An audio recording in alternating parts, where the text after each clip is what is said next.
Hello, welcome student. তো আমরা যেটা পড়ছিলাম সেটা হচ্ছে দেহতরল সংবহনের হার্ট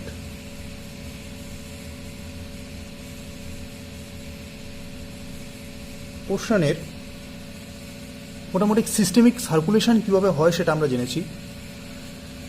শেষের দিকে এসে আমি বলেছিলাম যে সিস্টেমিক সংবহন কি, যেখানে বলেছিলাম যে হৃৎপিণ্ড থেকে অক্সিজেনেটেড ব্লাড মানে বিশুদ্ধ রক্ত সারা দেহে এবং সারা দেহ থেকে শিরার মাধ্যমে হৃৎপিণ্ডে ফেরাকে বলা হয় সিস্টেমিক সংবহন। তার সাথে আরেকটা ইম্পর্টেন্ট কথা বলেছিলাম, যেখানে বলেছিলাম আমি করোনারি সার্কুলেশন কি।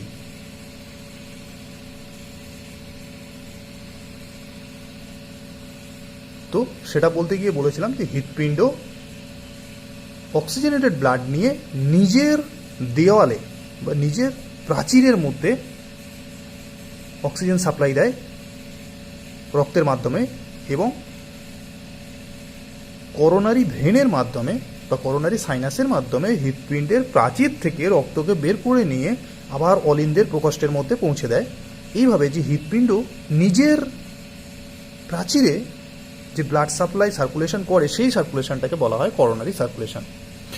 এর সাথে আরও কিছু ছোটো ছোটো কথা আমাদের জানতে হবে, যেরকম পালমোনারি। এই কথাটা আমি কিসের সাথে জড়িত বলেছি? যেখানে যেখানে পালমোনারি কথা আসবে সেখানে সবসময় আমাদের মাথায় ধারণা থাকতে হবে যে এটা ফুসফুসের সাথে জড়িত, মানে লাংয়ের সাথে জড়িত। সেই কারণে পালমোনারি সার্কুলেশন মানে হচ্ছে সেই সার্কুলেশন যেটার মাধ্যমে হৃৎপিণ্ড থেকে রক্ত ফুসফুসে পৌঁছায়। কিসের মাধ্যম দিয়ে? ফুসফুসীয় ধমনীর মাধ্যম দিয়ে, এবং সেটা কিন্তু CO2 যুক্ত ব্লাড হয়। কারণ হৃৎপিণ্ড থেকে ফুসফুসে রক্ত যাই ফিল্ট্রেট হতে তো যেটা নিয়ে যাবে সেটা CO2 যুক্ত রক্ত হবে, কিন্তু যেহেতু রক্ত হৃৎপিণ্ড থেকে যায় নিয়ম অনুসারে সেটাকে সবসময় আর্টারি বলা হবে, যেটা দিয়ে ফিরবে সেটাকে ভেন বা শিরা বলা হবে। সেরকমভাবেই ফুসফুস থেকে ফুসফুসীয় শিরার মাধ্যমে অক্সিজেনেটেড ব্লাড হৃৎপিণ্ডের প্রকোষ্ঠের মধ্যে আসে। এই যে সার্কুলেশনটা হয় সেটাকে বলা হয় পালমোনারি সার্কুলেশন। এরকমভাবেই রেনাল, এই কথাটা সবসময় যেটার সাথে জড়িত, যেখানে যেখানে রেনাল কথা থাকবে ধরে নিতে হবে সেটা বৃক্ক সম্পর্কে বলছে বা কিডনি রিলেটেড। রেনাল সার্কুলেশন মানে হচ্ছে সেমভাবে হৃৎপিণ্ড থেকে অক্সিজেনেটেড ব্লাড রেনাল আর্টারি বা বৃক্কীয় ধমনীর মাধ্যমে বৃক্কে পৌঁছানো এবং সেখান থেকে বৃক্কীয় শিরার মাধ্যমে হৃৎপিণ্ডে ব্যাক করে। এই যে সার্কুলেশন সেটাকে বলা হয় রেনাল সার্কুলেশন। যদি বলা হয় সেরিব্রাল সার্কুলেশন কি,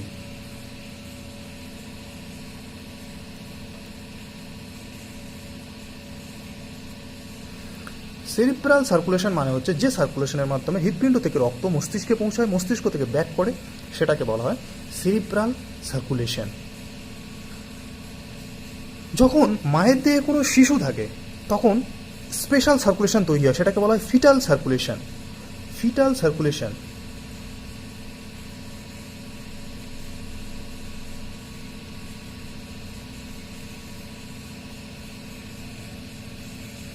যেখানে রক্ত হৃৎপিণ্ড থেকে মায়ের হৃৎপিণ্ড থেকে ভ্রূণের দেহে পৌঁছায়, ভ্রূণের মধ্যে পৌঁছায় এবং ভ্রূণ থেকে আবার ব্যাক করে হৃৎপিণ্ডে পৌঁছায়। এইভাবে যে সার্কুলেশন চলে মায়ের দেহের মধ্যে, ভ্রূণ এবং মায়ের মধ্যে যে সার্কুলেশন চলে প্লাসেন্টার মধ্যে দিয়ে, সেটাকে বলা হয় ফিটাল সংবহন, ফিটাল সার্কুলেশন। এরপরে আরেকটা সার্কুলেশন হচ্ছে হেপাটিক পোর্টাল সার্কুলেশন।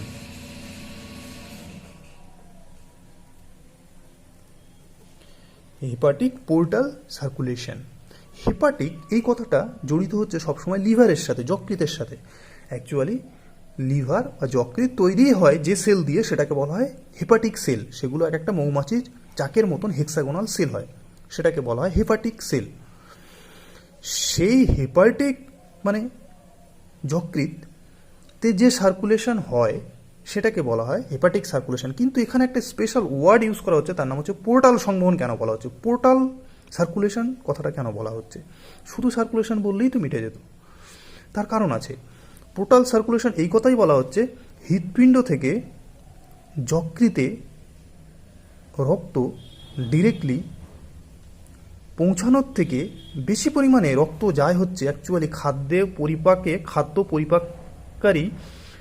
খাদ্য পরিপাকে অংশগ্রহণকারী যে বিভিন্ন অঙ্গগুলো আছে, মানে পাকস্থলী, ক্ষুদ্রান্ত, বিশেষ করে ক্ষুদ্রান্ত, পাকস্থলী, অগ্ন্যাশয়, এইগুলো থেকে রক্ত অ্যাকচুয়ালি যখন হৃৎপিণ্ডে ফেরে, তারা ডিরেক্টলি হৃৎপিণ্ডে ফিরতে পারে না, তারা সবসময় যকৃৎ হয়েই আসতে হবে।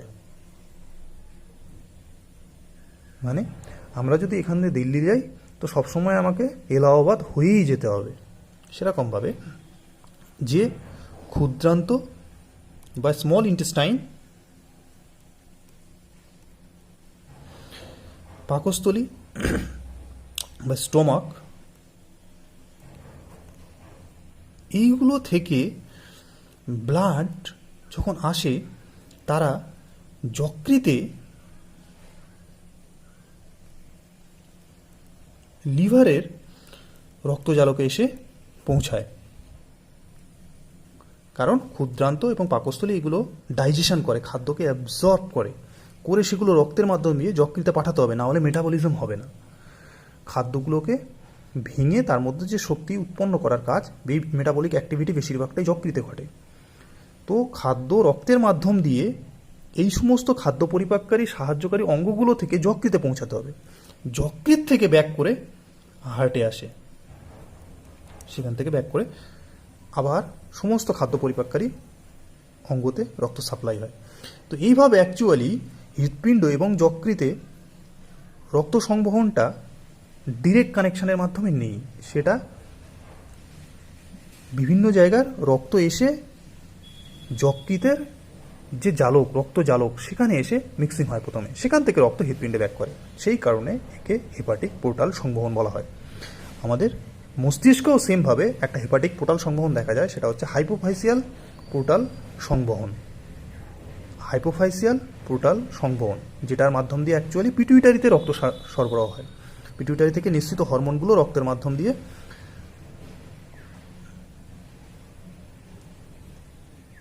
সারা দেহে সাপ্লাই হয়।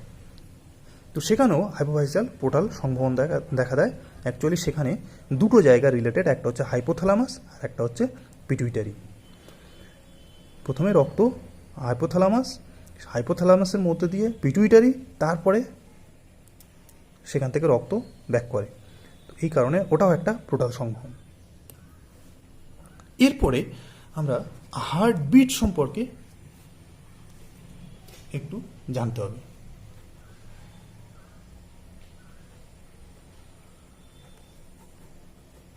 হার্টবিট, এখন বিট মানে হচ্ছে স্পন্দন, হৃদের স্পন্দন। আমরা সবাই জানি যে আমরা যদি আমাদের হাতটাকে একটু নিবিড়ভাবে কনসেন্ট্রেট করি বা হৃৎপিণ্ডের উপর হাত দিই, তাহলে দেখবো যে হৃৎপিণ্ড সবসময় একটা বিট হচ্ছে, মানে সংকুচিত প্রসারিত কন্টিনিউয়াসলি হচ্ছে। হৃৎপিণ্ড সবসময় এরকম করে বিট হচ্ছে বা পালস দিচ্ছে। তো এই যে হৃদ স্পন্দনের হার, সেটাকে অ্যাকচুয়ালি হার্টবিট বলা হয়, বা পালস রেট যেটাকে আমরা বলি। সেইটা নর্মালি একটা সুস্থ স্বাভাবিক ব্যক্তির ক্ষেত্রে এই 70 থেকে 72 পার মিনিট হয়। 1 মিনিটে মোটামুটি 70-এর মতন এভারেজলি হার্টবিট করে।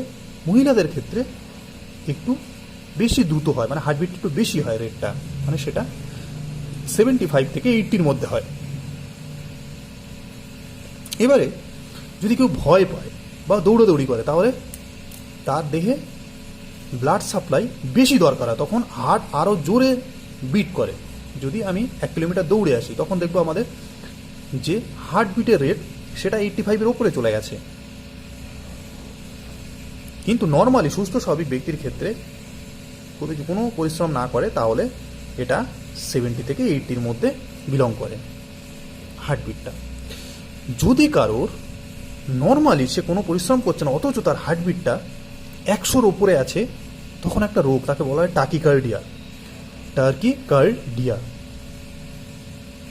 যেখানে নর্মালের থেকে হার্ট বিট করার রেটটা অনেক বেশি।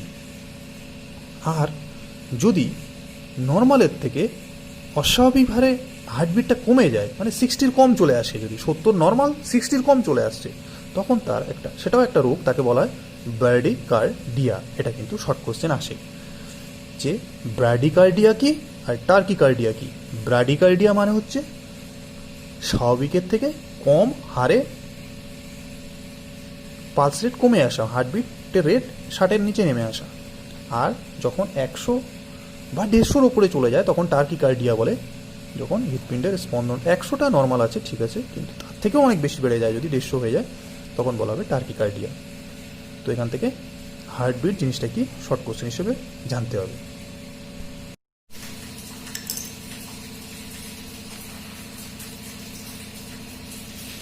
এরপর যেটা সম্পর্কে আমরা জানবো সেটা হচ্ছে কিছু স্পেশাল টিস্যু, মানে হৃৎপিণ্ডের বিশেষ সংযোজী কলা। স্পেশাল কিছু জাংশন টিস্যু আছে বা হৃৎপিণ্ডের বিশেষ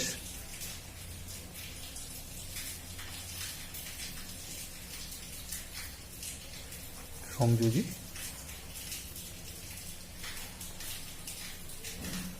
কলা আছে, যেগুলো কি করে হৃৎপিণ্ডকে বিটিংয়ে হেল্প করে। মানে এই যে হৃৎপিণ্ড, আমি কন্টিনিউয়াসলি বলছি যে একদম সেই জন্মানোর আগে থেকে মাতৃদেহ থাকা অবস্থায় 4 সপ্তাহে 4 উইক, অ্যাকচুয়ালি 4 থেকে 6 উইকের মধ্যে হার্ট ফর্মেশন হয়ে যায়।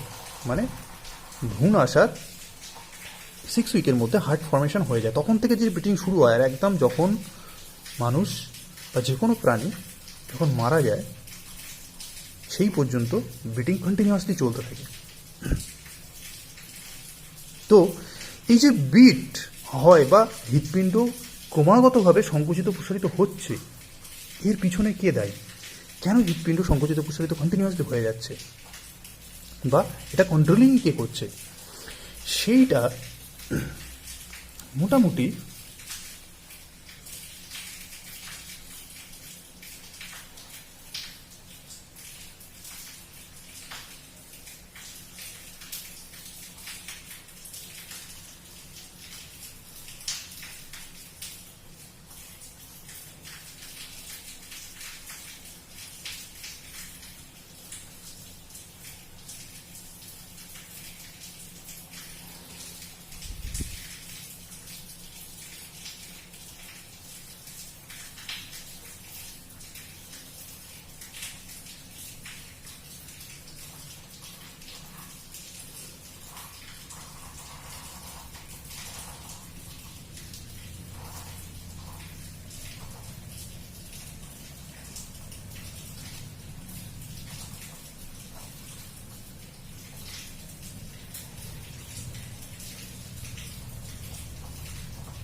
হার্টের কয়েকটা জায়গায় কিছু সেন্টার আছে।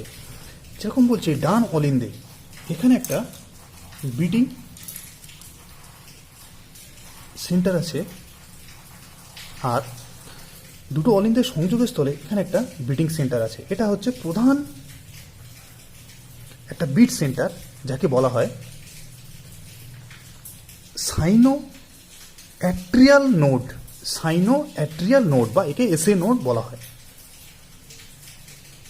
সাইনো অ্যাট্রিয়াল নোড বা এসএ নোড বলা হয়, যে নোডটাই অ্যাকচুয়ালি এখানে খুব জোর ইম্পালস তৈরি করে, এবং সেটা মিনিটে ওই যে 70 বা 72 বার বললাম সেই পরিমাণ ইম্পালস তৈরি করতে পারে, জেনারেট তৈরি করতে পারে।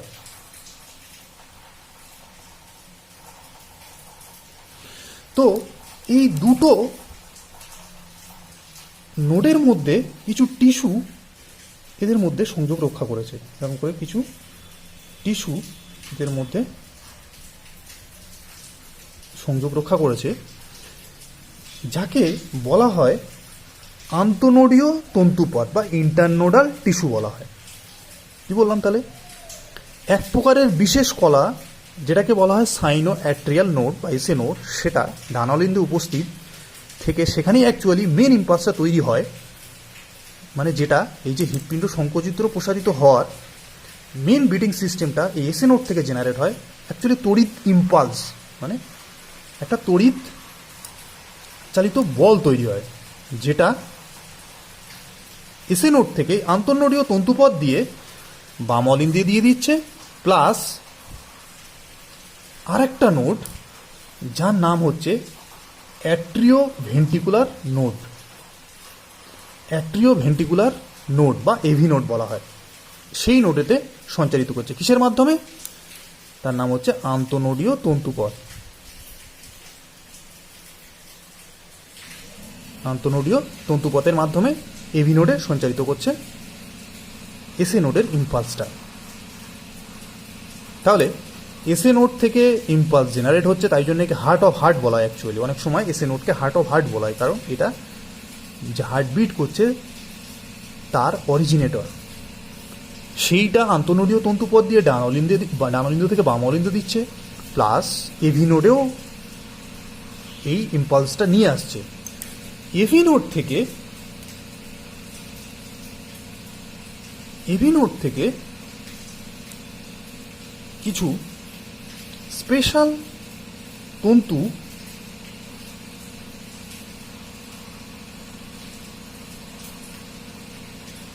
যেটা এরকমভাবে নিলয়ে এসছে নেমে, তাকে বলা হয় বান্ডিল অফ হিজ বা হিজের তন্তু বলা হয়।